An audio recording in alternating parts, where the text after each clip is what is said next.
Hey guys, I wanted to take a moment right at the beginning of tonight's show to invite you to become a patron of D&D.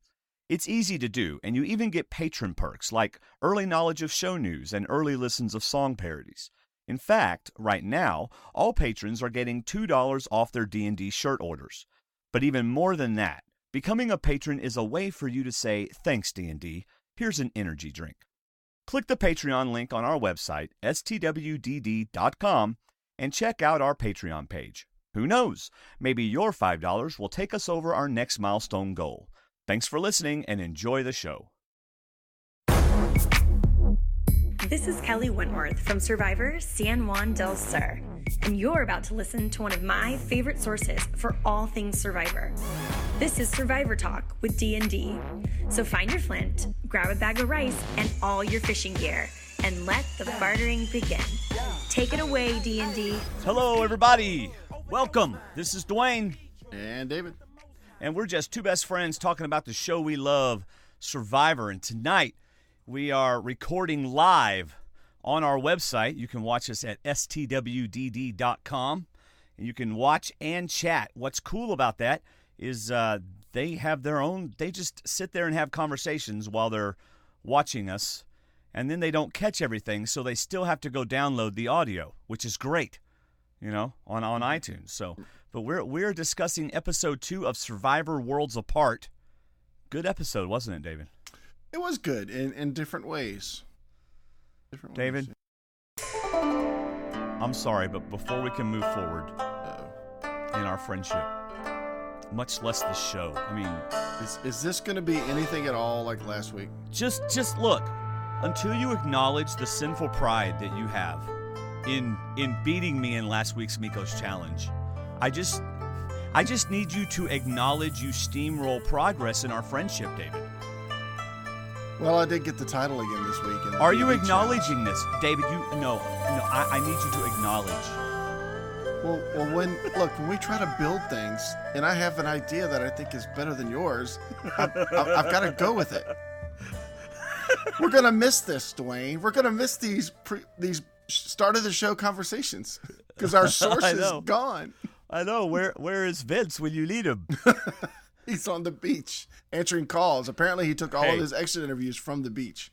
You know, though, it's a good thing they got rid of him because he was going to beat all of them. He was going to take them all out.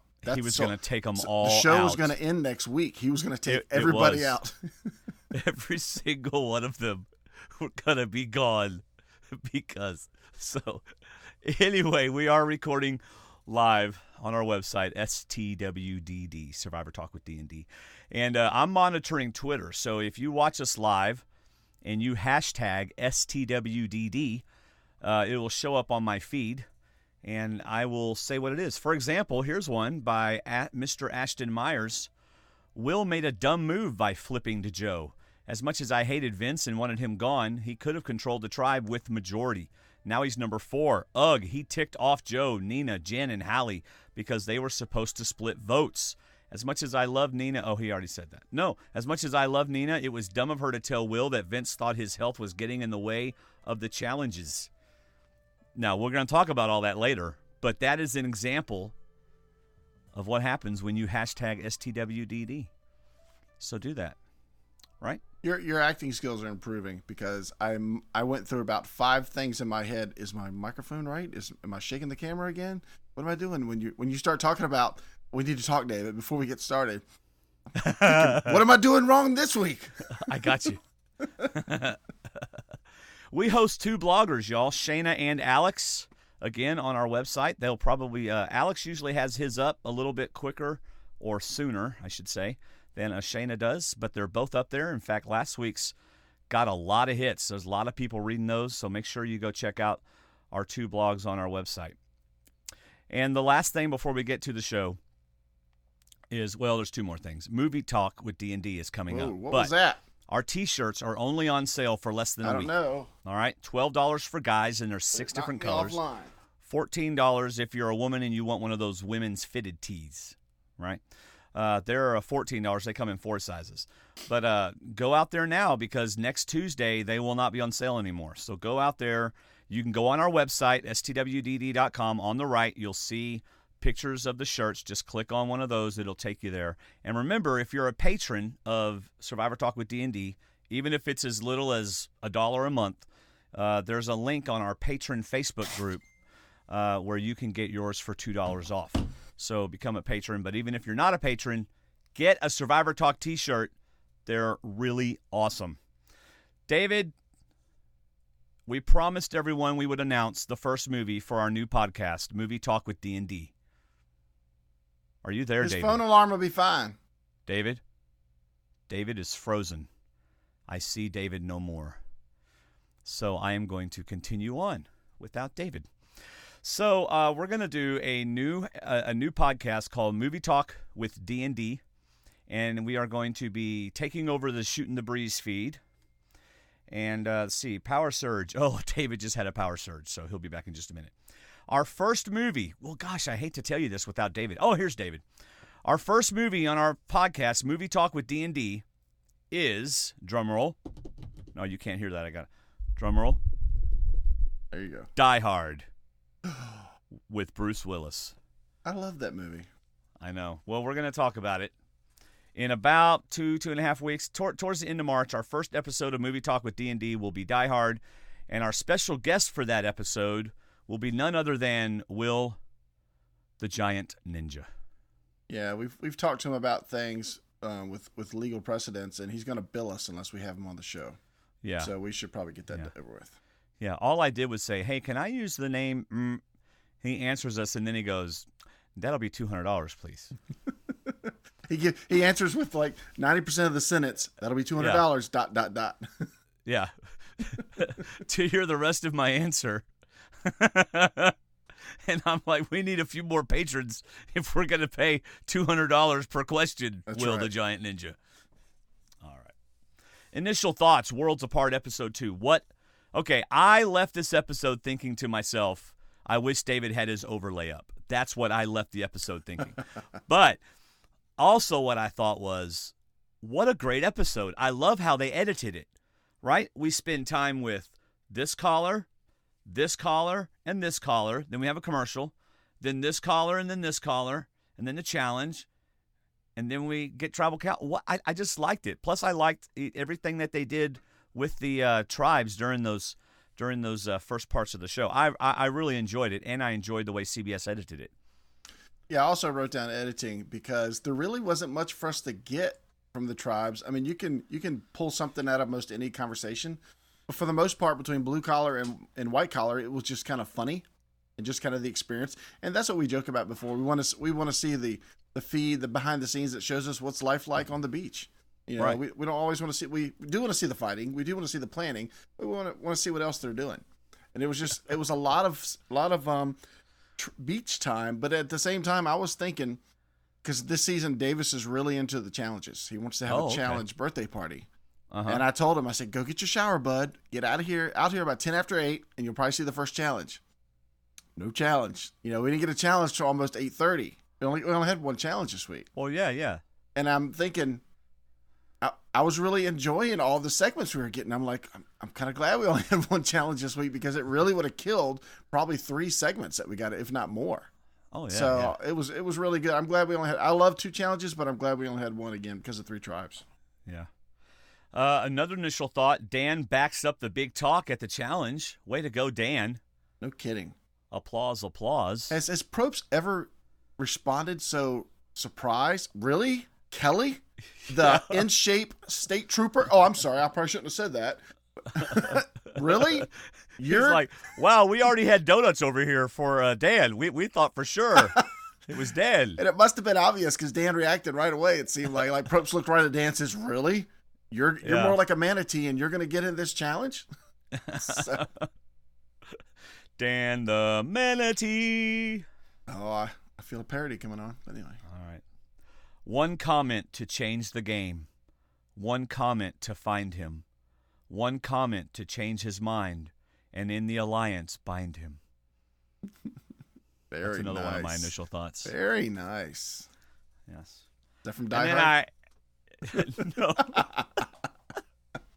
Oh, I had this guy tell me, today on the phone, and we were talking, and he goes, I got this new Blu-ray player, and I thought, I got to get a movie that has lots of great special effects.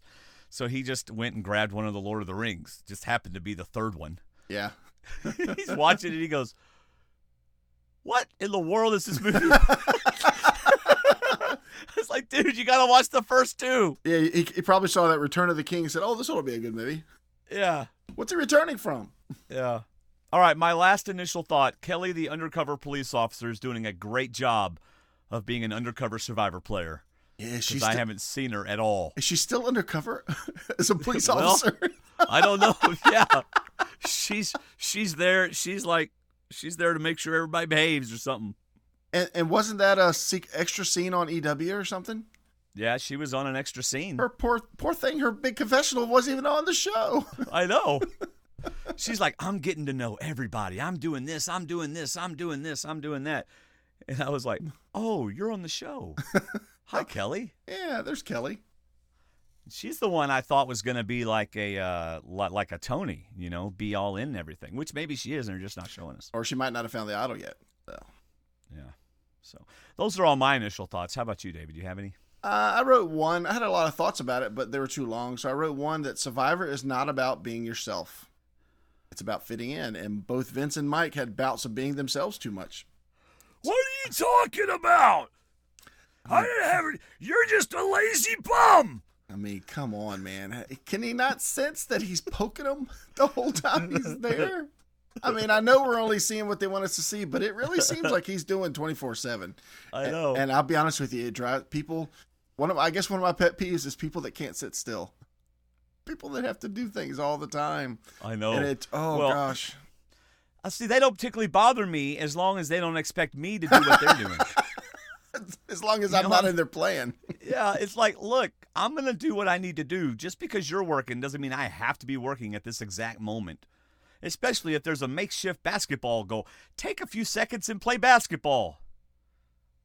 It's almost an anti-position that he's taking. I'm like, Mike, you're my pick, man. You're not doing yourselves any favors. He's really not doing himself any favors. It's only 5 foot high. We need more wood. It's 5 o'clock in the morning. Get your butts up and get water. I feel pretty confident that if they were down to 3 logs, they would all go out and get more logs. I know. But next week, Rodney throws the log through the pile and destroys all the wood so it doesn't burn its ashes. He's like, you want kindling? I'll give you kindling. Stand in front of the pile. Right. And then Vince being himself too much, it was Vince being Vince. He was being honest with people. He was sharing his true thoughts about Will. He doomed himself, and I know we're going to talk about it later, but yes. Nina did not go back to Will by herself. She suggested to Vince that she talk to Will about his health, and Vince agreed. Yeah. So we're going to talk about that, but so don't just jump on the Nina bandwagon. But anyway, yes, don't be. No, I'm talking about people online. They're talking about Nina made a big mistake by going to Will. I'm like, she didn't go by herself. She was endorsed. What did you say? What was that? What? Oh, okay. I heard you. You're ridiculous. You're ridiculous. Did you hear that? What? I'm sorry. That's another thing. You're gonna explain that part to me. But anyway, don't say what again. Previously on. Did you take any notes on previously on? Yes, I wrote no collar, harmony. Blue collar, Dan doesn't belong. White collar, all bosses, no employees. Wait, it ain't just Dan doesn't belong. It's, quote, the only thing that didn't work was Dan's personality.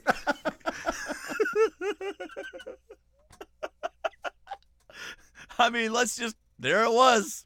Yep. That and I'm sorry, I've never heard him called mantis before, but his Speedo-looking underwear. Yes. I'm sorry, but They called him something hammock and all kinds of things. Yeah, now that I've heard. Yeah. that I've heard. I just wrote red collar. Basically, they showed us the Vince versus Joe stuff, and white collar, they showed that they still don't have any fire. Yes. We're the smartest. Someone made a good point, and I don't remember where I read this. It may have been on our Facebook group. It probably was. Max, of all people, Max should know how to make a fire. right? Right. I mean, Max, I know you listen. Come on. You've been preparing for this show for 15, 20 years, or however many years it's been on. 15 years, I guess. Come on. If Joe can make a fire, Max can make a fire. Do you think that's Max not trying to show up too much? Trying to hold back? So David's suggesting that Max purposely isn't making a fire. I know why he's not making a fire. Would you want to make a fire if you were naked? That's just a little too risky. Oh, boy. You know? Well, that's not the kindling. All right. And Joaquin's ally goes home. Yes. That's all I got. All right, so we start with day 4, and we're going to do the blue collar, and boy, do we get the idea that they have crabs. Well, crabs everywhere. So I didn't realize it at first, but those little bitty crabs, I think they were trying to run back to the ocean, but they saw Dan. And then they were running back. Oh, he went under. They ran out again. No, he came back up. No, they ran back out of the ocean again. I titled this whole segment, Manatees Return to the Sea. Yes. So, because like I saw it on Facebook, you've probably heard, if you listened to us for a while, you've heard our manatee story where Dwaine and I. No idea. Yes, you do. I don't know what you're talking about. When Dwaine and his family were at my house years ago, we kicked the kids out of the pool and had manatee time, which is just Dwaine and I floating around in the pool with nobody messing with us, nobody obstructing our path. We just floated in the pool. So. With bathing suits on. Yes, with bathing suits. Full length, upper knee to waist bathing suits. And Mike, that's called a waist. I don't know what he thought he was going to call. Hilarious. I know. I'm not really sure where he's putting that belt. That belt that he's putting around that I guess it's a waist still. I felt that was hilarious.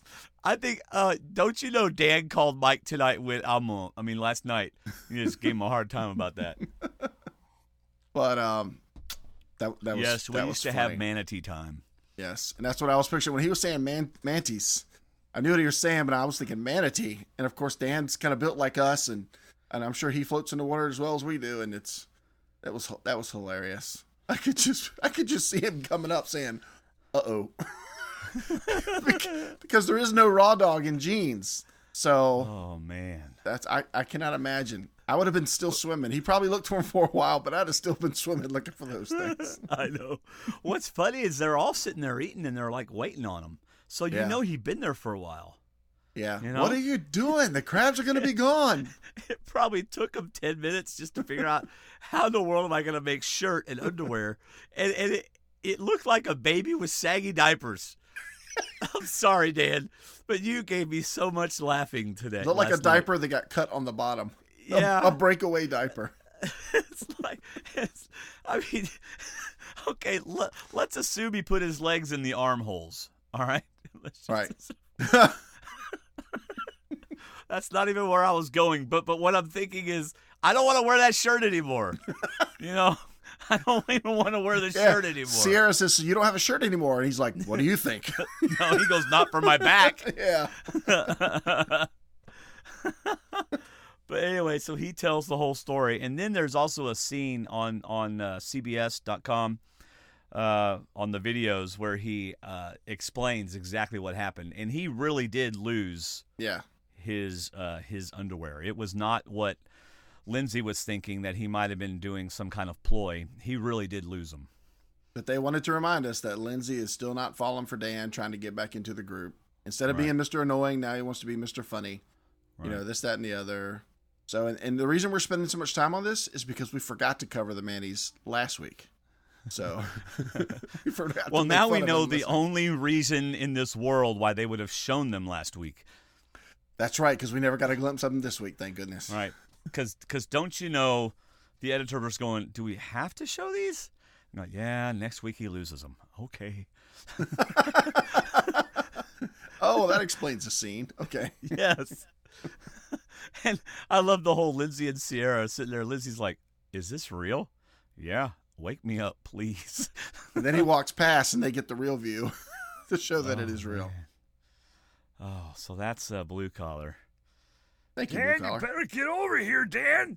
I'm going to eat all your crabs. I hope Mike's around for a while. All right. White Collar. Tyler was, way too close to that fireman. I was thinking a pinner moment any second. Not a pinner moment, a scooping moment any second. Yeah. He started that fire, and he didn't move away, and the people around him were getting nervous. Did you see that? Oh, yeah. I mean, he was Yeah, right on it. Right inside there. Yeah. It's pretty crazy. So, let's see. Oh, Max wants to swim. So he gets permission.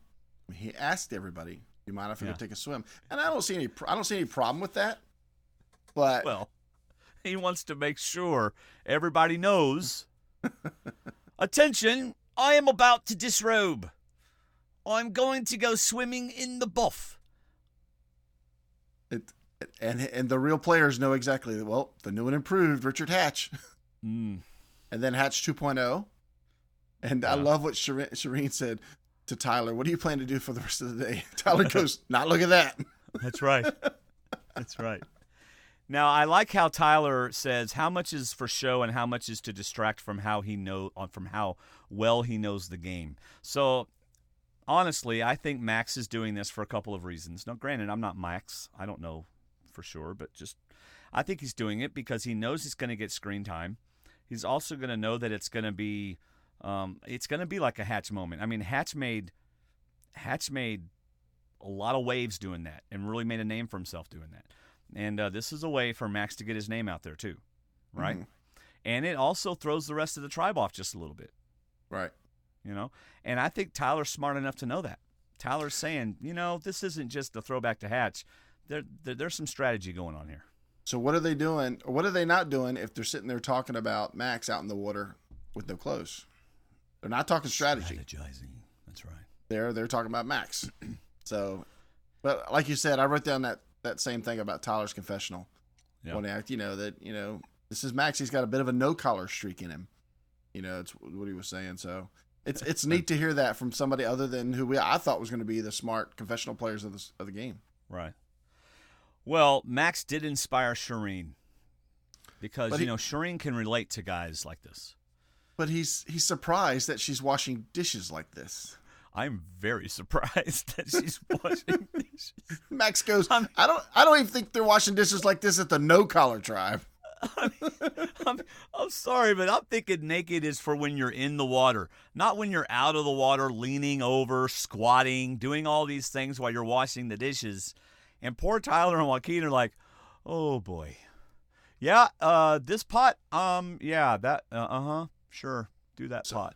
So I'm picturing Tyler and Joaquin as they're covering their face.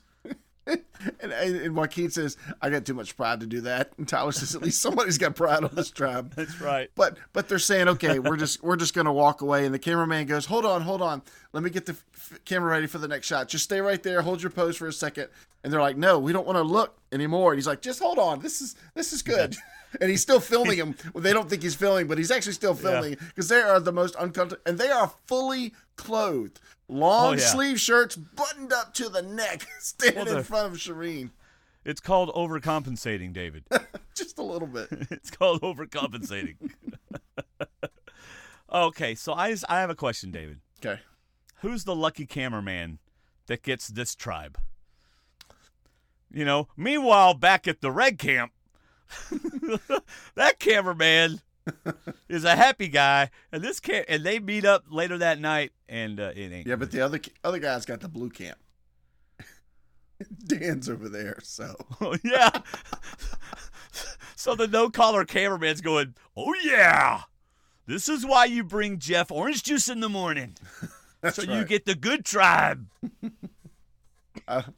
It was funny. Tyler was like Mike. He couldn't even finish his sentence, trying to tell Shireen what Max was doing with the other pot. He's bringing it back. That's all he got out. Yeah. There was a CBS moment on YouTube. Mm-hmm. CBS uploads videos on YouTube, and I was watching them, and I heard Tyler, and Tyler was saying that Shireen was like, "What's the big deal? Y'all have seen all this before," and Tyler's like, "No, I haven't seen that before." Not that one. I'm married. That's the one I've seen before. So anyway, let's get to no collar. Now, I was a little confused at this editing. So maybe you can make it clear for me, because what I got out of this segment was 4 or 5 situations where Nina couldn't hear. And nobody was insulting her or being rude to her. They were trying to talk to her, but she just wasn't hearing. And I thought in a certain area she could hear 1-to-1. It's when multiple people started talking she couldn't hear. I mean, Will was standing right behind her, asking her if there was a crab still in the pole, and she wasn't hearing it. So to me, that was setting up the moment of it's a little frustrating being with Nina because she can't hear you right beside her unless she's turned around facing you, which can be a little frustrating. I mean, we got like 4 or 5 seasons of that. So, well, that, and we also got Haley making an effort, and Haley even saying, I've been trying to get to know her. Right. You know? Right. But it's hard because you try to talk to her and you can't have the conversation, you know? And granted, I mean, what's Haley, 22 years old or something? Yeah. I mean, you know, it's a 22-year-old making great friends with a 54-year-old in the first place isn't the easiest thing. So Haley's already reaching out, and it's just difficult. And she's playing the game. But then we get Haley and Jen talking very loudly in front of what appeared to be in front of the camp. We want to go swimming, and we want to go swimming now. So we're going to go swimming. And the editing, of course, showed Nina with her head down, and as they're walking away, she lifts her head and starts to feel bad. I mean, who were we supposed to feel bad for in the first segments, and who are we supposed to feel bad for now? It's like it was a mixed bag thing, where Will would have said, well, they were just saying in front of all of us that they're going swimming. Did you want to go? And she just completely took it as they're excluding me. They don't want me. They're not making any effort. When we saw the few shots of them talking to her and trying to talk to her, and she just didn't hear them. Right. But then we do get confessionals from them that it is frustrating for them. Yes. Because after a while, it is hard to hear and stuff like that. Right. By the way, with the whole swimming thing, I didn't hear we're going swimming like, hey, me and Jen are going swimming. I heard I want to go skinny dipping. And I heard Haley say, I want to go skinny dipping. Let's go swimming, skinny dipping. Which meant, in my eyes, that meant anybody else want to go? Well, we're going. Yeah, that's what I meant. Yeah, it made it seem like an open invitation to anybody that could hear it. It was an open invitation. So, anyway. And the cameraman was texting the other guy, boom! Win-win. But then again, I also feel for Nina, all right? Because if I'm Nina and I'm having a hard time hearing you, you know, I'm self-conscious about having to say what all the time. Yeah. You know? Because you know, even though she gets upset that it happens, you still know that it does get a little old after a while for the other people. And so you feel bad for them as the person that's having to say it all the time, so she doesn't want to say it all the time. Right. She's just in a tough spot. So she is, and it's almost like somebody that's going to have to put the extra effort in for Nina to do well in this game. It's either going to have to be Nina or the people that she works with. Right. And it just seems like it's wearing thin on day 4. Yeah. So now I do think Nina made a mistake, and a lot of people do this. Sorry, I'm away from the mic. And a lot of people do this. Instead of having a productive conversation with Jen and Hallie, she starts off with a sarcastic remark. Well, thanks for inviting me. Right. That does not foster a good conversation. Plus, It was in front of everybody. If you really want to talk to them about it, ask them one-on-one. Say, hey, I really wish you would have asked me to go swimming with y'all. You know? Automatically, it's confrontational. And it's not going to, you know how it is when you come home and you go, well, thanks for making dinner. Yeah. In other words, you didn't make dinner. Why didn't you make dinner? You know, right. That doesn't go well. There's no napping later on when you do that. What are you doing? Because you're not. I'm trying to get my chat wing back up. Follow up folks, because they're having a good conversation over there. Yeah, but they're not asking us anything. Tell them if they want to ask us something, do it on Twitter. Because you can't follow their whole conversation. No. So if they need to ask us something, just put it on Twitter. Yeah. Hashtag STWDD. So anyway, that was my thought. It was uncomfortable, but at the same time, I think we got to see Will's greatest strength in the game. Yes. Is being a friend. And being. I got to comfort her. Yes. And that's what he seemed to do. He seems to have the ability to talk to everybody, and he seems to be friends with most everybody. So that seems to be his game, and hopefully that'll take him far. He's going to need it next week. Yeah. All right, so let's go. It's now day 5. One more day. Yeah. We're going to start with blue collar. And Mike, I think you're making a game mistake right here. And any chance of you winning, unless you get this taken care of, which previews for next episode doesn't look like it, is not good. He seems like the kind of guy who has to be working and thinks that you, therefore, must also be working, or he gets very mad. Yes. That doesn't go over well. This is like a fatal mistake in Survivor. Yeah, You got to go with the flow. Mm-hmm. I mean, if everybody stopped and be a part of it. Don't separate yourself by doing something and then being upset about it. Yeah. Fake it. Act. Do something different. This is where Mike is being himself. I'm just one of those guys that sees something done, I got to get it done. Well, you can't be that way in Survivor all the time.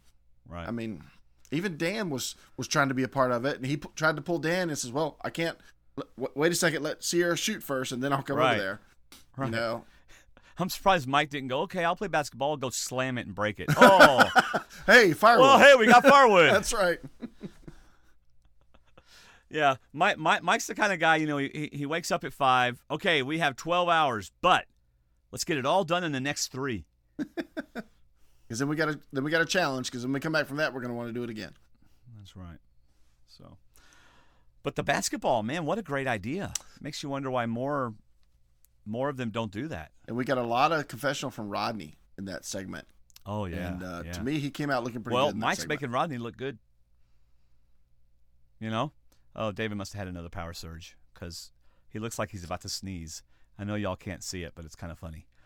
But anyway, so we get a lot more of Rodney because this is a way for Rodney to bond with the rest of the tribe because Mike is making himself kind of this outcast just a little bit. So we do have that. And so what I wrote was, dude, play some basketball. Take a break, play some basketball, compromise a little bit. Rodney says, I may not bring back as much firewood, but I don't start nothing with nobody. And that is such a valid point because you may not be working your butt off at camp, but you're not starting battles and you're not starting fights. And if you're not starting battles and you're not starting fights, then there's not a target on your back. And so Rodney's doing the right thing, and hopefully Mike can turn things around. But, man, next week doesn't look like it. No, it doesn't. Glad to have you back, David. Good to be back. Let's talk about No Collar. David, do you mind taking over No Collar for a second while I take off this hoodie I'm burning up in here? Absolutely. All right, go for it. Joe doesn't come back with blue crabs because comes back with a bag of crabs, and Joe looks even better. Super Joe. He can't do anything wrong. And Vince is starting. I hope this isn't real Vince, but Vince starts to share that his work is not being recognized. But Joe's is, and he doesn't understand it because he feels like he does more work than anyone around camp. You talking about Vince? Talking about Vince, yeah. He just doesn't understand why people aren't recognizing him like he isn't Joe. So, I mean, could it be because Joe's younger, or they're more attracted to Joe, or I don't know. I think he's just the kind of guy that likes to get credit when he does stuff, Yeah. And granted, if you're already feeling a little jealous of somebody, which, the whole Jen and Joe thing didn't make him feel too good. Right. Right? If you're already feeling that way, and then that guy's getting all the attention from the 2 really cute girls in the tribe, the 2 girls you think are really cute, then yeah, you're going to be thinking, man, I'm getting crabs too. Look, Mom. Yeah, exactly. And not just cute, but I mean, you've got Nina who's having trouble hearing people, not getting along in that sense. You've got Will who you don't feel is healthy enough to be out there. And then you got 2 healthy young people who are following the other healthy person. Like, I should be one of you healthy people. Why aren't I in that tight clique instead of you 3? Right. I should be in there. Right. So now, this whole I need your acknowledgement conversation. Yeah. Besides being awkward for Joe, is this something you do in front of others or not? That's the biggest problem I had. That to me was Vince's downfall, that he did it in front of everybody, because you can't do that in front of everybody like that. You're calling out somebody. You're almost trying to embarrass somebody. You're trying to say, he wanted Joe to say that Vince is better than Joe in front of everybody else. That's what I felt like. Okay. He wanted to be the alpha, and he wanted to be called that in front of everybody. I don't know. It's kind of like being a bully and going up to somebody and saying, do you want to fight me? Well, then say you don't want to fight me, but saying that in front of everybody so everybody thinks they think you're better than them. Right. Yeah. I thought it was a bad idea. I mean, I don't mind him saying what he said to him. I just think he should have done it in private. And then Joe could have said, I don't really. Well, Joe actually did the right thing. Said what Vince needed to hear. Exactly. And then went on. So. No, I don't have a problem either with Vince saying that or going up to Joe to clear the air, because I'm all about clearing the air, especially in Survivor. But I just don't think he should have done it in front of people. Yeah. I agree with you there. I'm sorry, Vince, but you're on an island with people for 4 days. Now we're on the 5th day. You're not going to be getting these 10-second long, loving embraces from people yet. You don't know them well enough. This is where Survivor is not life. Yeah. You got to be different. And this is where I was hoping that he would be the laid-back guy that just supports the tribe. I mean, right. It's those alphas that get themselves in trouble by wanting to be alphas. And let the game come to you. Let the position come to you. Don't necessarily go take it, because all you're doing is making a mark on yourself. Right. All right, so then we get to white collar. Oh, wait, no white collar. Sorry. You know why, don't you? Why? The cameramen were on strike. They came back from day 4 and went, what? No, we're not going back. Yeah. All right. But before they left there, I wrote down that Nina and Vince bond over the fact that the 3 kids are slighting them. Vince feels slighted that the girls aren't recognizing him, or Joe's not recognizing him. Nina feels left out by him, and it's like them bonding is actually taking Vince further away from them, because he's spending more time with Nina. So, yeah. Well, what was I going to say? Oh, what is interesting is Vince is like, what, 30, 32? 30. He's not. Yeah, 31, 32. He's not the old guy. Yeah. He's just. He says that later on. He says, I know Joe's a young guy, and I'm now 31 or 32, but I used to be that young guy. I'm like, you're still young. Yeah. You're not as old as Nina, or old as Will, or old as Dan. You're still young, but. Yep. Hey guys, this is Jennifer, and I just wanted to steal a moment during my favorite podcast to remind you to use D&D's Amazon link when you shop at Amazon. Not only do you get everything you need at Amazon, you're also helping D&D continue their great podcasts. So always use www.stwdd.com/Amazon when you start your shopping. Or make it even easier and just use their links on their website and the D&D Facebook group. That's all I wanted to say. Now back to more D&D. All right, let's get to the immunity reward challenge. They all have their bathing suits. Day 6, so they must have gotten their bathing suits. Yep. And so did you start the challenge like this for Dan, waiting to see what he was going to be wearing? Yay, you got a bathing suit. Okay. Before we go, we have a Twitter remark from Kathy Trantham. Dwaine paying an homage to Max and Shireen. Clothing removal? No, Kathy, just the hoodie. And there's a shirt. There is a shirt underneath it. So thank goodness. Yes. No, don't just thank goodness. You can really thank God on that one. You really can. So all of them have to do the buoys, not just one of them. I love that. Right? Yes, I did too. All of them have to do the buoys. And the first 2 tribes, this is what Probe says, first 2 tribes win immunity and reward. So there's not a winner. And there's 2 winners and a loser. Right. And they're playing for fishing gear, and of course immunity. And what a great!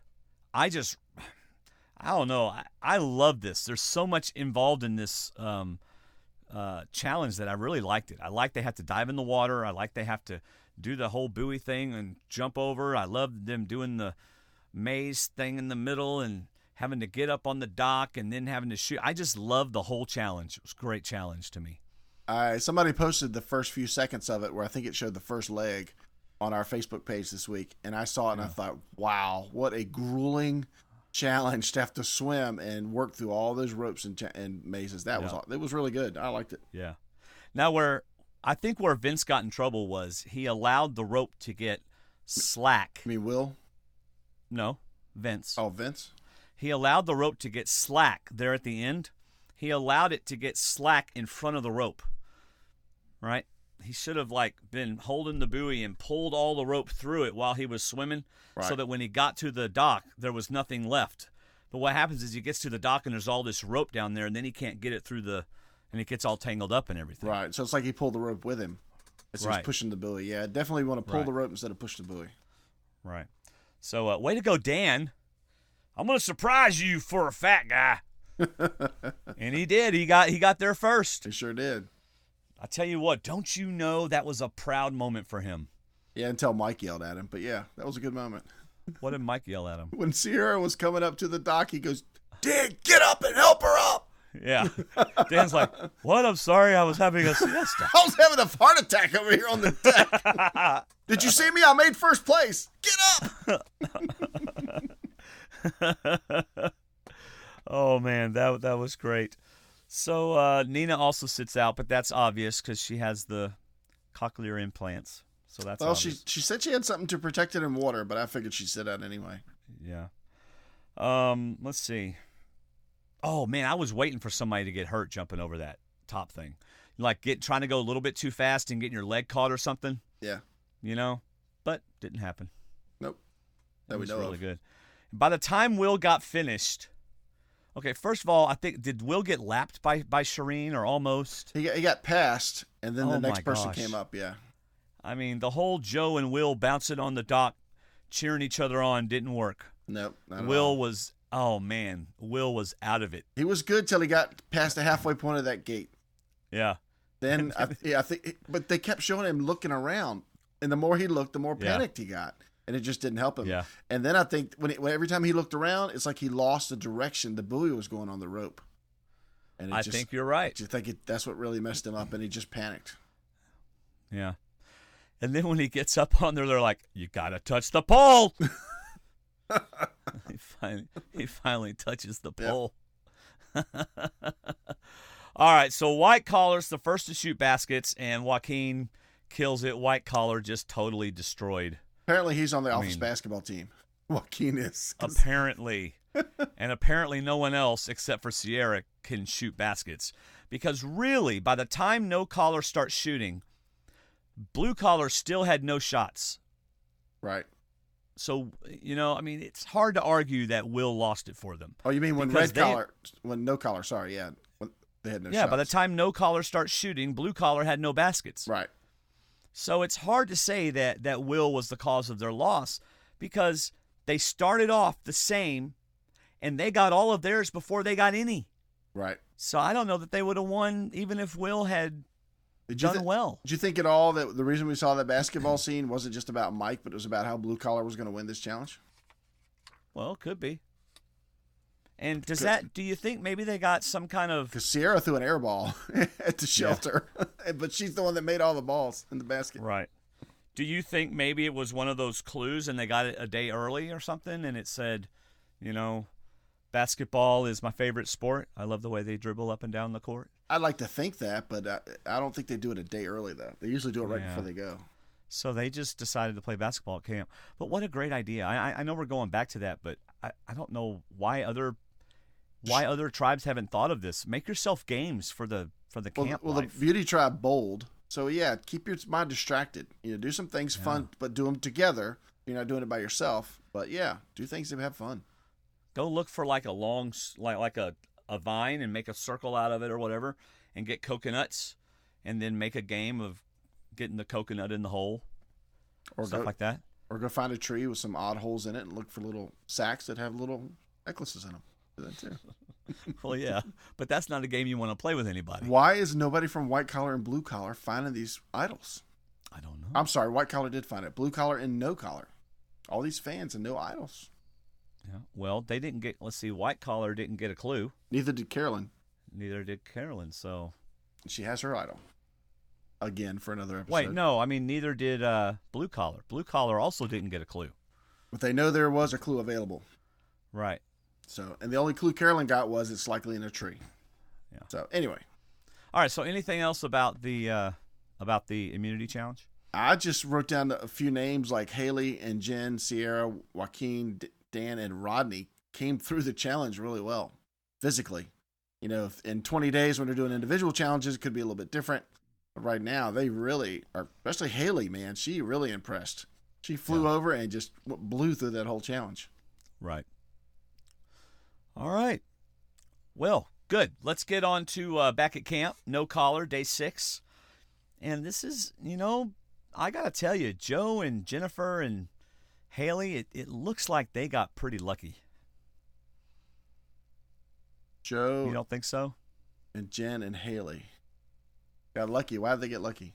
Because neither one of them went home. Their little plan of let's divide the votes. Yeah, they got. You're exactly right. They got very lucky because everything they did didn't help them, but it didn't hurt them. They got lucky that it worked in their favor, that somebody else did the work for them.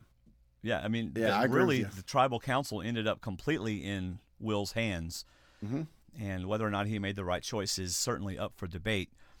But I mean, Joe, for someone not being as confident that Will was in his camp, they sure did put a lot of trust in Joe. Yeah, I'm sorry, in Will. Yeah, I get you. I get where you're going because you're exactly right. That's to split votes like that and to offer it up to somebody that you've seen talking to the other side. Yeah, that's very risky. Because what Jen says at tribal council, I just want us to do the original plan. So they didn't even change their plan.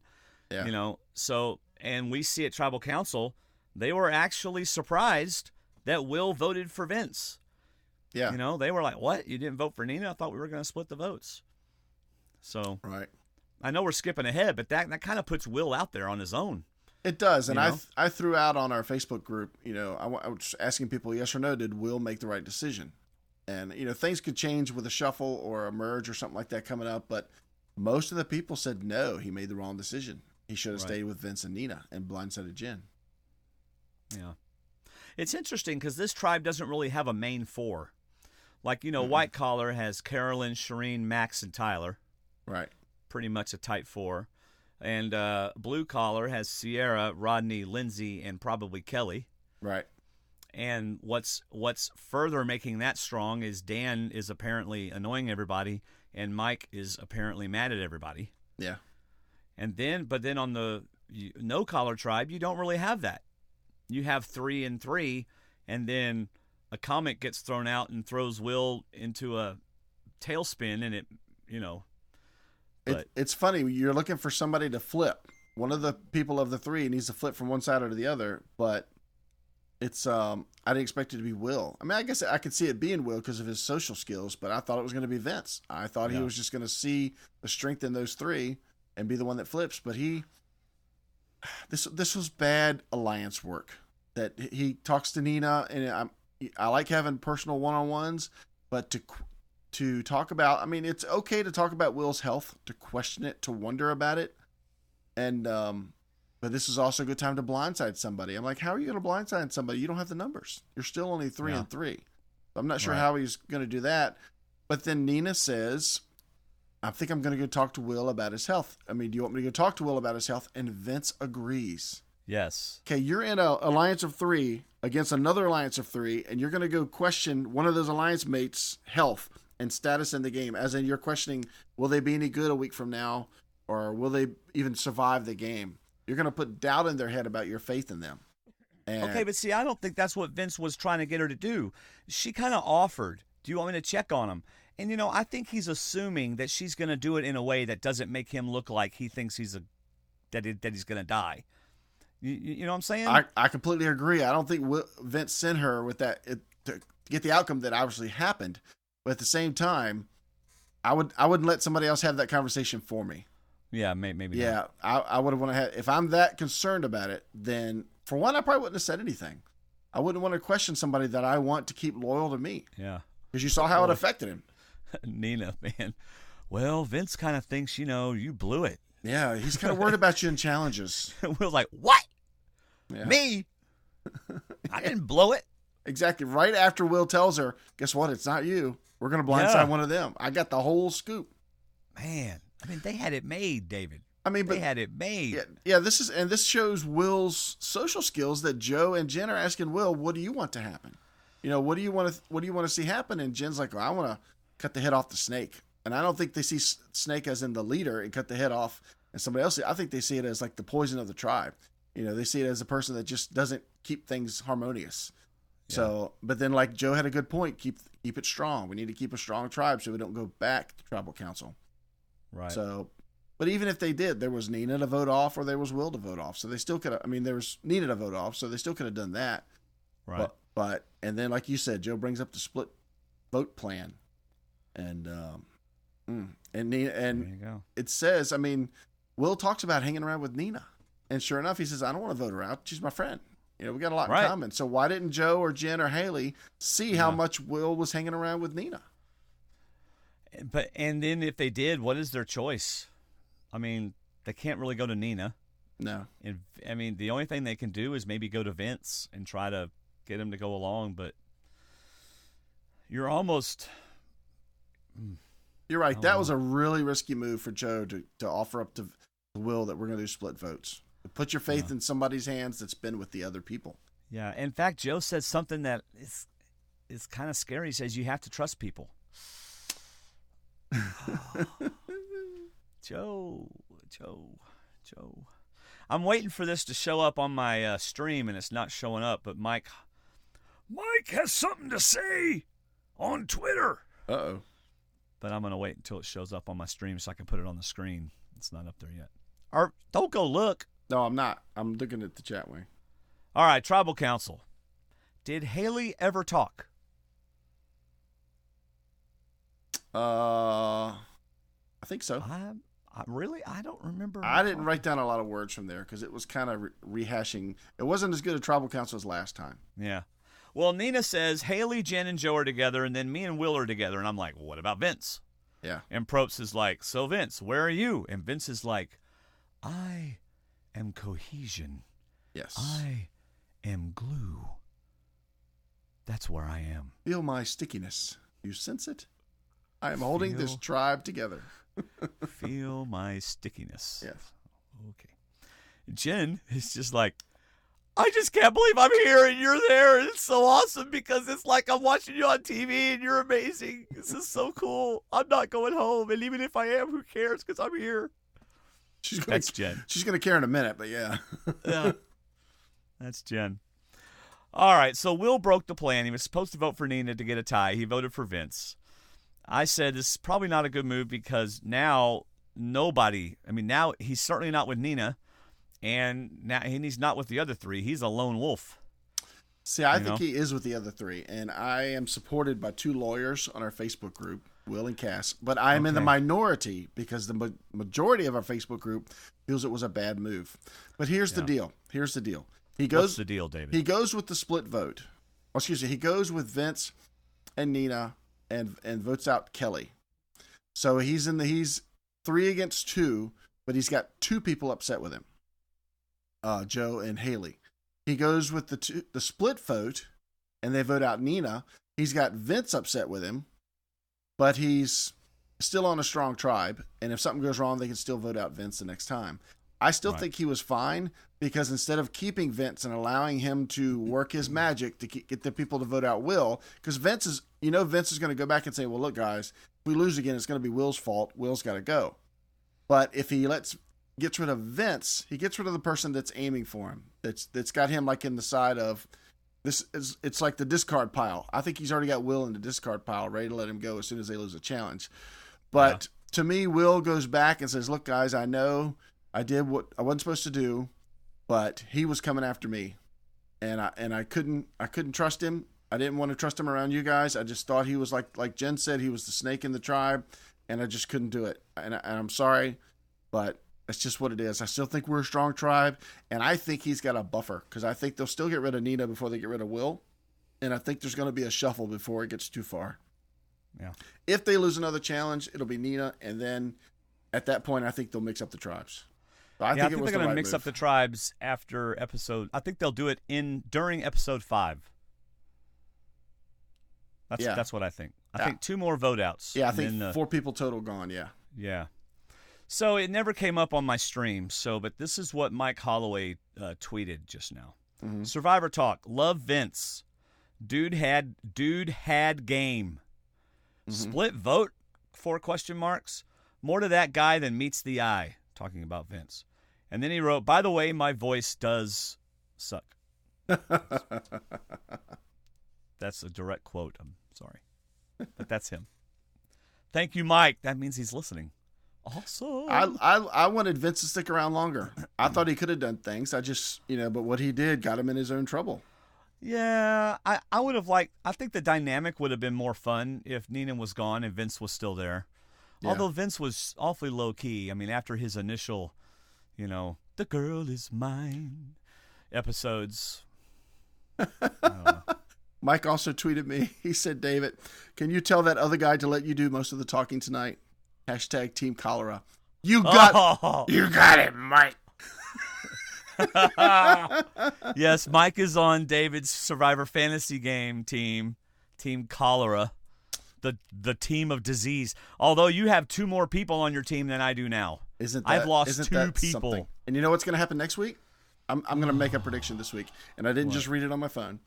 Mike is going to save himself by finding the idol next week. That's my prediction for next week. And then I'll have 2 idols on Team Cholera. What did Mike do? Direct message you or something? I'm not saying. Mike? No, he tweeted me. You can, if you follow him on Twitter.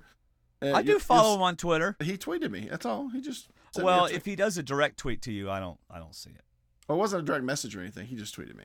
But I'm just saying I think they were setting Mike. Now that we've seen this and we've seen the tease for next week, it just hit me like a rock that Mike is going to go out and he's probably going to stumble across the idol. He's going to be so mad. He's pulling trees down and ripping branches down, kicking over roots and stumps. And what is this thing in my way? What is this thing caught in between my toes? Dan will say, pick it up. Somebody left a cookie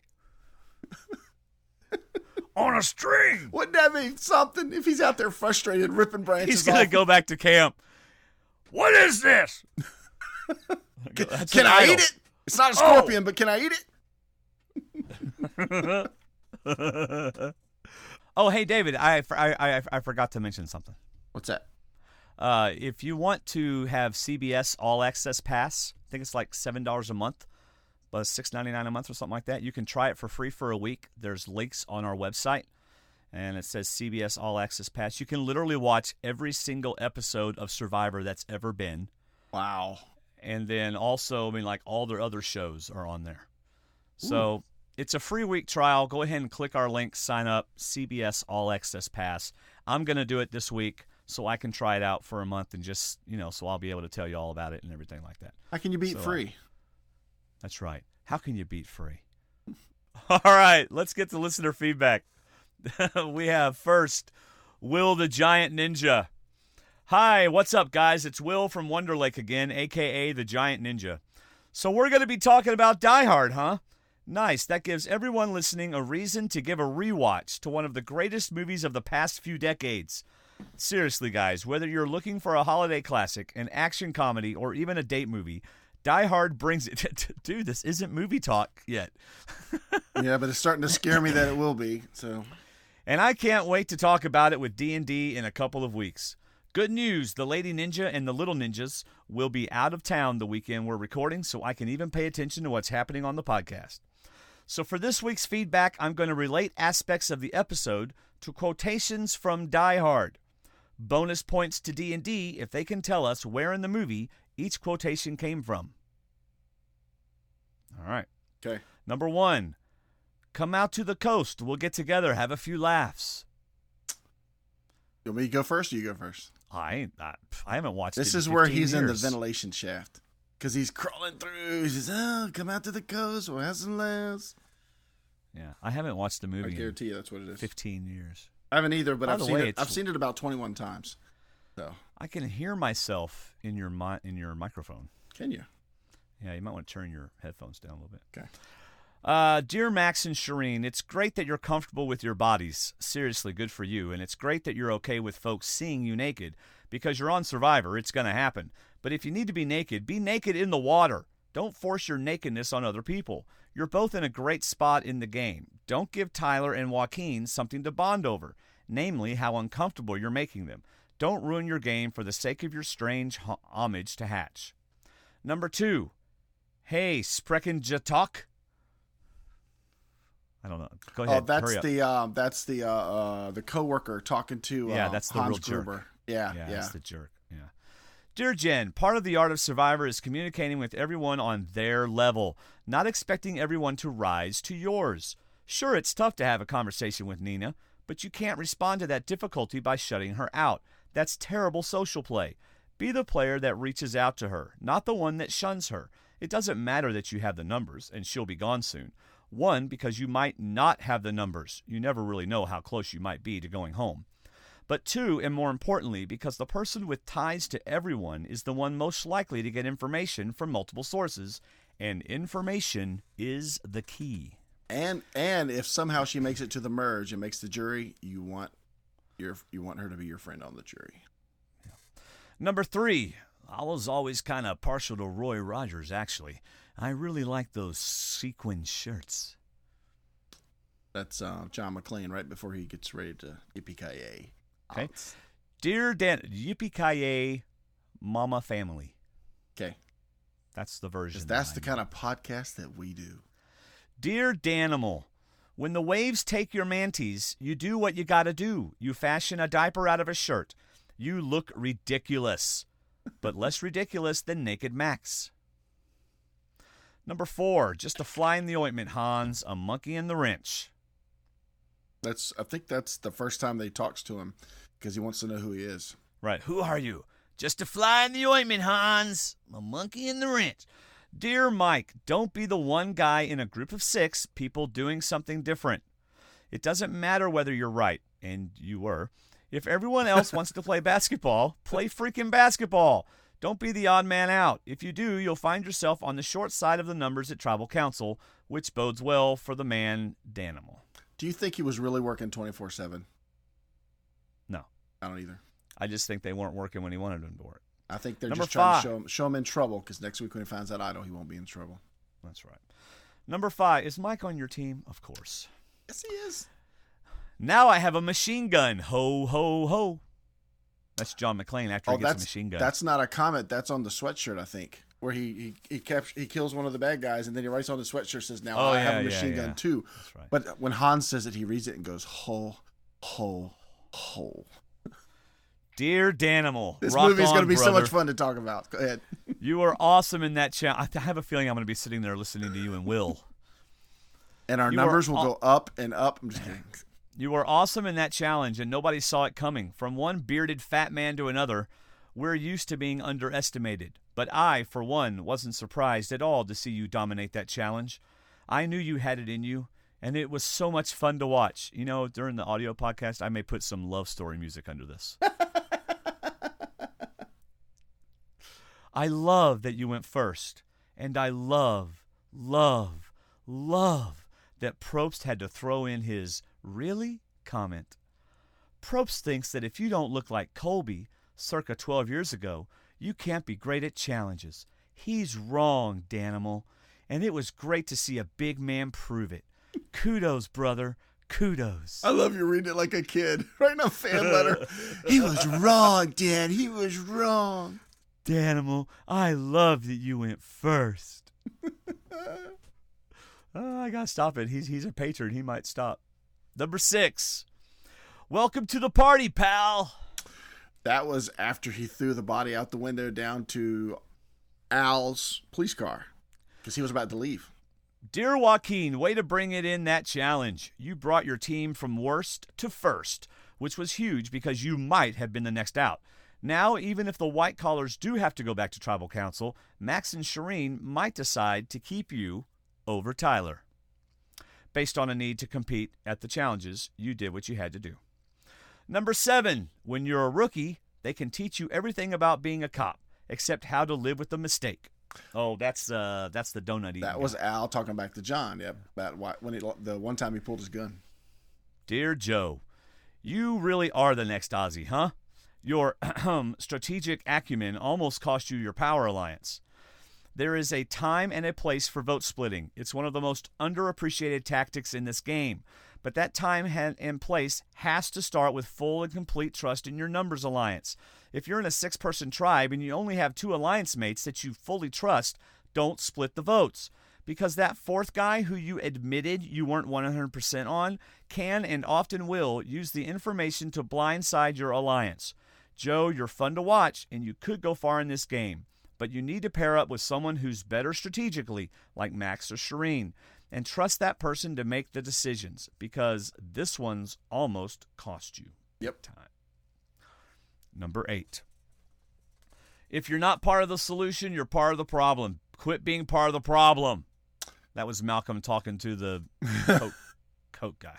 No, that was McClane talking to the police chief. Oh, yeah. He said, yeah, put Al back on the radio. Yeah. Dear Nina, you have cemented not only Vince's downfall, but your own as well. I understand what you were trying to do with your conversation with Other Will, make him feel loved, show him that you care about him. But you really couldn't have done a worse job. You convinced him that Vince was out to get him, which was kind of true. Vince thought about going after Other Will to keep the tribe strong. And you forced Other Will right into the hands of Joe, Jen, and Hallie. Now you're 5th in a 5-person tribe. You're next out. You could have been part of the Power Alliance. Instead, you're an outsider. And we lose television gold in Vince. If you'd have just shut your mouth, Jen would have gone right now, and you'd be in the top 3. Instead, you said too much, and you're 5th out of 5. Now know when to talk, but also know when to shut up. Number 9. Only John can drive someone that crazy, and that's his wife. That's his wife. Dear Vince, you made an enemy out of Joe. You came on too strong with Jen. You plotted against Other Will. You caused your own demise. You made everyone around you crazy. And it resulted in no tears shed when you were voted out, even though you getting 3 votes was only because Other Will didn't stick to the plan. Good rule for Survivor strategy. Get along with people. Be adaptable. Don't force others to adapt to you. And for the love of Pete, don't tell your tribe mate that you need him to acknowledge that he's being overbearing towards you. You don't need that. What you need is to suck it up and get along with people, or you'll go home. Number 10, would you like to go for Double Jeopardy, where the scores can really change? That sounds like something McClane would say, but I'm not sure when he said it in the movie. He was talking to Hans, but I don't remember. No. What it was. I think Hans was trying to figure out. Oh, no, I know what it was. He was like, are you a fireman? Yeah, trying to figure out his profession, yeah. Dear Other Will, I liked your move. You're obviously 4th in an alliance of 4, but you have a buffer in Nina, who will be the next voted out. As long as the no-callers don't go to the next 2 tribal councils, you should make the swap. And it's better to have 3 people willing to trust you heading into a swap than to have only 2 people. Plus, Joe, Jen, and Hallie have a better shot at making new friends, which you're going to need, post-swap than Vince and Nina do. Good choice. I hope it doesn't cost you. Oh, that's a good perspective right there. I agree. I think his move bought him 3 days. Yep. Well, how about that? Who knew there was such an overlap between an episode of Survivor and an 80s action flick? I can't wait to see what happens next week. My personal prediction is that Nina is out if the no-callers lose. Mike is out if the blue-collars, yay for Danimal, he moved up a peg and should make the swap. And in a bit of a surprise, Tyler is out if it's the white-collars. That's it for now. Later, peeps. Will at the Giant Ninja. Good deal. Good job. All right. Next, we have LB from Atlanta. Hi, David and Dwaine. I've listened to Survivor Talk for a while and am a proud recent patron, but this is my first time sending in feedback. Honestly, last season, it didn't feel like there was a whole lot to say about the crew. This season is shaping up to be such an improvement over San Juan del Sur. Overall, it is a relief to see players who are truly out there to play or at least make good television. I was going to say, if she was going to say make good decisions, that wasn't everybody this week, but good television, yes, they are good television. I wasn't surprised to see Vince go early after last week's episode. While Nina or Will seem like more obvious choices, I'm grateful that we're not seeing either obvious first boots or a repeat of Metzing or the Brains tribe. It would be a rare treat to see a tribe shuffle and merge that were more strategy, less inevitable picking off of stragglers from a decimated tribe. The edit seems to be focusing on all 3 tribes as well, and with the exception of a couple of the folks on Blue Collar Tribe, I feel like I have at least a sense of all the players. I don't remember feeling that way this early on during previous seasons. I agree. I think they're doing a good job of getting everybody's info out there. This season is turning out a bit differently than I thought it would. So and Vince both seem like they would be sticking around longer. These first 2 boots are normally reserved for folks who are weak in the challenges, not folks who are deemed untrustworthy. That strategy seems to be more reserved for all-star seasons, such as when Tina, Rob, and Hatch went early, or Stephanie, Sari, and Tom on Heroes and Villains. Perhaps this is happening because this season has far more fans of the game and fewer actors. Folks need to lay off about folks in little or no clothing who may not be the most stereotypically model gorgeous. As fans, by the way, yes, that's Mactors. Oh, it Mactors. Means models/actors. As fans, we have been clamoring for fewer folks who were recruited because of their ability to fill out a bikini and more for their ability to play the game, strategize, and have intriguing personalities. I agree. I don't have a problem with who's doing what and wearing what. I just like talking about it. So, I'm grateful to see real people on this show again, and I hope the fans of the game will get to make it far this time instead of being foiled by too many newbies who don't make decisions based on improving their chances to win. I agree. I don't think any newbies are going to be taking over this season. How do y'all think the season is being affected by this shift of fans playing the game? LB in Atlanta. Well, I think we've been talking about how we think this season's affected in a positive way. It's like you said, LB. It's good television. It makes good television to watch people out there playing the game and talking about the game. Yeah. Yep. All right, next we have Werner from South Africa. Hey, guys, a warm welcome out of South Africa. I'm really excited about this season. 3 thoughts from my side. Number 1. Is it the best move for Max to do this random naked thing? Why? It's only putting him on the radar, not under. Why make yourself the center of attention? And Max, when you're having your alone time in your birthday suit, everyone else is together and bonding. That is a very good point. Mm-hmm. In fact, we talk about that a lot, when people go off by themselves. Right. All right. Number 2, I like Joe. How weird was Vince's conversation with Joe? Joe, I need you to acknowledge you bulldoze all other people. Ha ha ha ha ha. Joe was really playing it cool and flowing nicely in the confrontation. He showed some good skills there by not starting an unnecessary argument. And then he sent Vince parking. Is Joe maybe a dark horse here? Number 3, I noticed that although the no-collar tribe was in more than one weird conversation and unnecessarily emotional at times, at least they seemed to communicate and express themselves. Blue collar, you have issues with communicating. Most of the blue-collar tribe will find it difficult to handle the emotional and communication pressure that this game requires. They will end up shouting at people and burning bridges. I hope they can prove me wrong. Thanks for a great show, Werner. Thanks, Werner, from South Africa. All right, David. Andy from Cameron, Missouri. As we like to call him, the commish of our Facebook Fantasy League. Yes. A couple of more controversial, questionable decisions in this week's episode seem to have been Nina telling Will about Vince's concerns and then Will voting for Vince. The general consensus seems to be that both decisions were foolish. As I enjoy playing devil's advocate, I am going to attempt to argue otherwise, i.e., I don't necessarily believe these arguments, but I feel they are arguments to be made. Yeah, right. Sure, Andy. Sure you don't believe them. I.e., this is going to be long. So, question number 1. Were Nina's comments dumb? The prevailing argument seems to be that if Nina says nothing, then Nina, Vince, Will would have voted together. As it played out in the votes, Jen would have been voted out, and these 3 would have been in control of the tribe. However, we must approach the decision based on what Nina knew, not what we know after the episode. Were you thinking at all that Jen was leaving? I actually was. Well, yeah, because it was all precariously perched upon Will's chest. And this was a great edit that made me think that. But as soon as he said that the next person voted out, second person voted out, I said, no, because I thought it was Jen, and I didn't want her to see her stop playing yet. I knew it would break her heart. Yeah. And then it was Will, and I was still kind of, no. But I really thought it was going to be Jen, so editing did a great job. Yep. The major assumption here was that these 3 were tight, talking about Nina, Will, and Vince. And thus Nina should have felt comfortable and thus didn't need to say anything to Will. However, this, I believe, is a faulty assumption for a few reasons. So here are reasons within question number 1.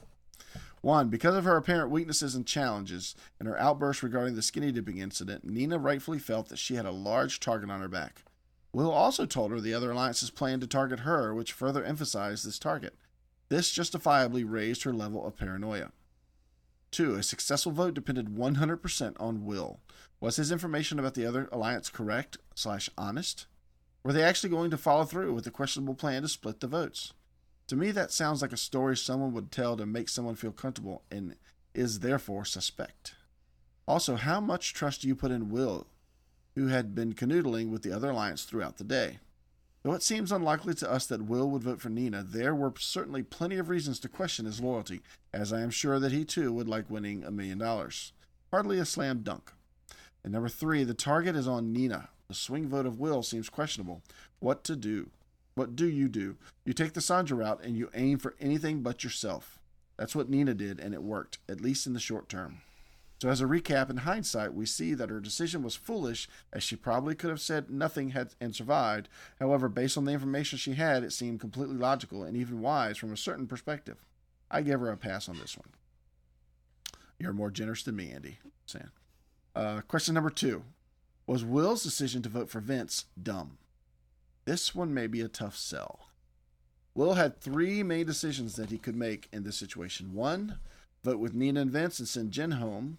The pros of that, this puts Will in an alliance of 3 that would then be in control of the tribe. Tribe's strength and challenges is not considerably diminished, as it might be if Joe were voted out. And the cons of that, voting out Jen, is the alliance of 3 is only strong if Vince can be trusted. This was questionable based on Nina's comments. I agree. The second decision Will had to make, number 2, stick with Joe's plan and go for the 2-2-2 split, then vote out Nina as planned during the revote. The pros of that decision cements his loyalty and position within an alliance of 4, which could be particularly advantageous in the post-merge game. This makes the tribe stronger for the challenges. He's in a good position to vote for Vince's next vote and still have his revenge. The cons, Will seemed to like Nina, so the vote would be hard. Voting out Nina would make Will arguably the weakest challenge performer after his recent performance. Voting out Nina would make Will arguably the weakest challenge performer after his recent performance left on the tribe, thus putting that potential target on him. He misses out on his revenge desire. His third choice was to vote for Vince. Pros, the threat of sneaky Vince is gone. He's still in the alliance of 4, even if his place is precarious. The alliance seems to be one that may not get too upset, since he still voted against the other alliance. That's a good point. Cons would be the tribe is likely weaker physically when losing Vince than losing Nina and maybe Jen. This can create loyalty questions amongst his new alliance of 4 and places him firmly in 4th place of the 4. Option. Go ahead. Really, voting Vince out weakens your tribe. I don't know how smart of a move it was. It does. What happens if the next challenge is like a running through the woods challenge and you got to pick up 6 and come back with them? It's right. It could be that one where they do the blind calling where they're blindfolded and have to call out. So, I mean, it might not be Nina's problem. She might not be the weakest. So, I mean, you never know, but still, I still think he bought a buffer of 3 days, because he wasn't going this time around, and that puts Nina as the next target. Okay. So, option 2 seems to be generally accepted as the wisest choice, and that was, I think, voting out Vince. And that is probably because it is the safest choice. There is little to no risk involved in this option. It's also hardly a resume builder, and this was a pretty easy time to build his resume as the one who blindsided Vince. It could come back to haunt him, but oh well. The wisdom in Will's decision, even though it was not the obviously safe choice, was in a few points. Number 1, in Survivor, when you have the chance to get someone out that you deem to be a threat, sometimes you just have to take it, as you don't know when you'll have that chance again. 2, as previously mentioned, he has the chance to build that winner's resume, even though I still don't think he'll get there. And 3, also, as previously mentioned, with this particular group, he very possibly was under the impression that they'd essentially be cool with it, and I think they will be. If that assumption proves to be true, he may be no worse off. See, that's a good point, because Joe was talking about keeping the tribe strong, and if they lose again, what's going to keep them strong? And that's keeping Will probably over Nina. So based on these arguments, I'm willing... Go ahead. But, okay, let's say that Will had gone with Vince. Or, I mean, let's... Forget it. I'm just thinking that Will has no allies right now. I think he does. Okay. He's probably going to tell Nina he saved her, because had I done the split vote, you're safe. And then tell that's true. And then the other 3, he still voted with them to vote out Vince. He just didn't go with the one of the 2 he wanted. But that's like California being in alliance with, Rhode Island. I mean, Rhode Island's really small. California's really big and they're going against Texas. California wants, like Alaska, not Rhode Island. It's going to come down to I think his strength so far has been being honest with people and being sociable with people, and I think he's going to have to go back and really sell that Vince was bad for the tribe. The things he was saying about you guys, I just didn't think he should still be in this game. The way he was talking about y'all, not trusting you, wanting to get rid of you. I mean, I voted with you, but this guy, I just didn't feel like was going to be best for our tribe. All he has to say is, look, guys, I went in the woods, and he had all these little figurines sitting on, and he had them hang, and he was doing things to them, and I thought, oh, boy, this is a side of Vince we haven't seen. All right, go ahead, finish it up. So based on these arguments, I am willing to say that this move seemed to be a calculated risk and perhaps somewhat questionable. However, there are clear benefits and a rational basis to it. So it's far from a dumb move. And a dumb move is one where you take a risk with little chance of success or with minimal opportunity for benefit. That's all for me, Andy from Cameron, Missouri. Thank you, Andy. And another Missourian, Kathy from Missouri. As you guys know, I was abuzz this morning about episode 2. White collar, white collar, white collar. Max, Max, Max. Not knowing how to start a fire. Didn't you learn your survivor skills before the game, Mr. Fan, student and teacher of the game? And let's add Shireen, who no longer has an A+. I'm sorry, but how normal is it to walk around naked in front of near strangers or anybody? I'm just really confused, Max and Shireen. And Max, that display was not a nod to Hatch. It was a nod to yourself for getting airtime. I'm trying to sound like Kathy. Doesn't that kind of sound like Kathy? It does. It does. It really does. I can see her head going back and forth. Right. Tyler's reactions, though, were priceless. Tyler is so growing on me. Blue collar. Dan, did he or didn't really lose his underwear? Well, according to Dan, he really did. I think Lindsay may be onto something. Mike. Social game, dude. Social game. Take a few minutes to play. No collar. Hallie and Jen. Hallie definitely is more compassionate of the two. I'm basing their lack of attention towards Nina as just being unaware and young. Neither were intentionally trying to be rude to her. My wife's comment was about Jen, that she's acting her age. Yeah. So, Nina, she's a sweetie, but the hunger, no sleep, created heightened emotions and hypersensitivity. Hope you can rebound. Vince, oh my, is he a man of multiple contradictions? I was young once, too. I'm 32 now, and I feel like my hormones have chilled out now, where I can let a lot of that stuff slide, unquote. Oh, really? She says. Quote, but Joe is that center of attention kind of guy. I need acknowledgement. She says. To Joe, I just need you to acknowledge that you steamroll projects. She says, yes, like you, Vince, are steamrolling Joe. And finally, I wonder how Nina liked that 10-second embrace of beauty, bliss, and peace. Red eye, popping, teeth clenched emoticon here. Great episode. I know Vince was good TV, but I'm looking forward to getting to know some of the others. And thanks so much, David, for your help in explaining simple math to me today. Got that whiteboard handy? What was that about? She was trying to figure out how the split vote was going to work or how they were going to control the vote or something like that. Oh. Hugs to you both. Not a 10-second one, just a half-second one and only from the side. Kathy. So what does steamrolling of the project mean? Does that mean he blows through everybody else's thing or he blows through it and builds it real fast? Because I can see Joe saying, yeah, I steamrolled the challenges. I steamrolled that puzzle. I did all that stuff quick and hard. I think what Vince was saying was like, you weren't taking anything I said. You weren't using my advice. You only did what you thought. Okay. So you steamrolled the project. Okay. In other words, if I'm in a steamroller and you're in front of me, who's going to win? This is my plan. You just rolled over my plan. Yes. Exactly. All right. We do not have a Miko's challenge tonight. I am very sad because that's very fun. But Miko is traveling.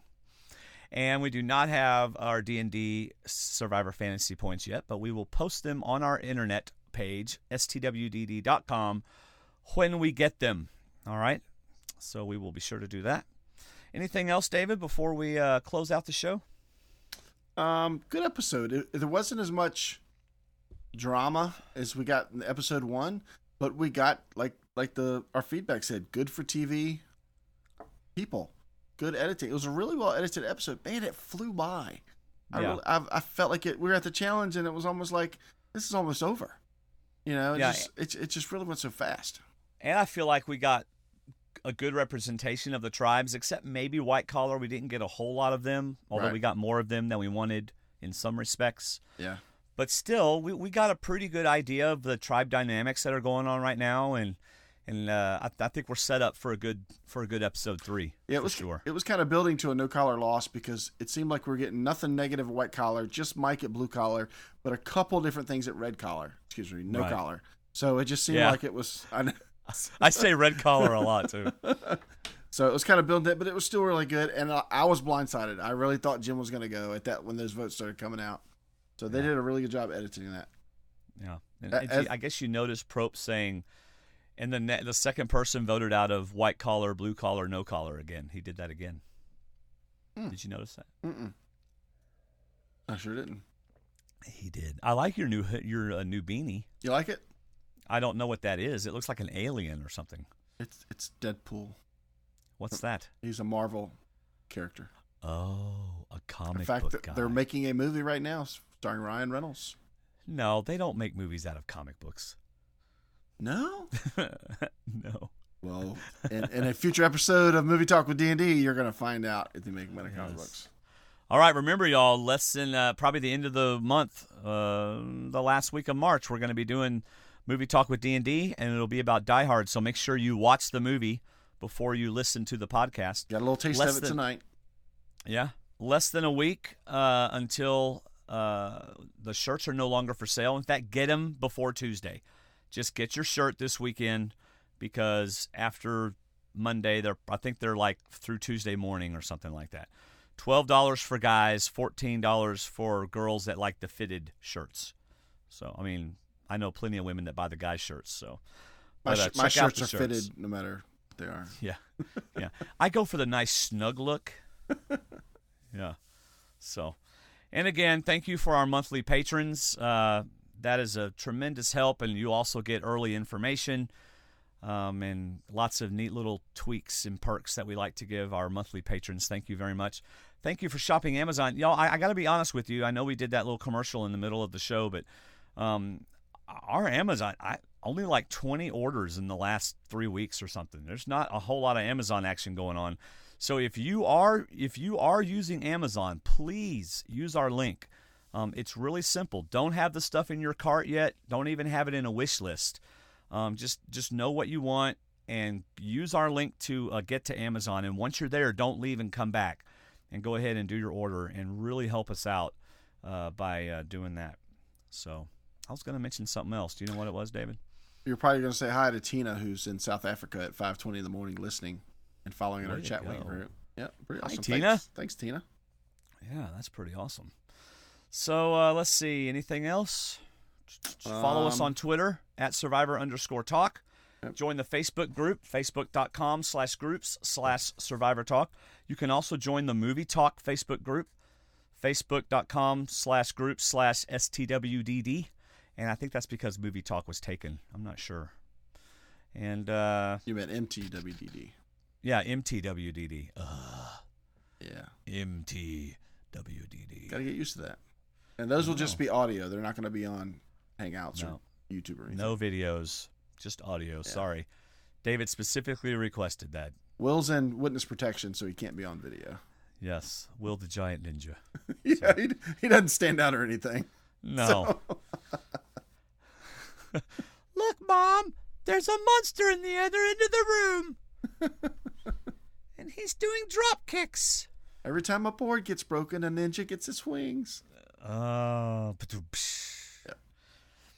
All right, so thanks for listening, everybody, and I think that's about all I got. So how about you, Dave? I'm good. All right, see you, everybody. See ya.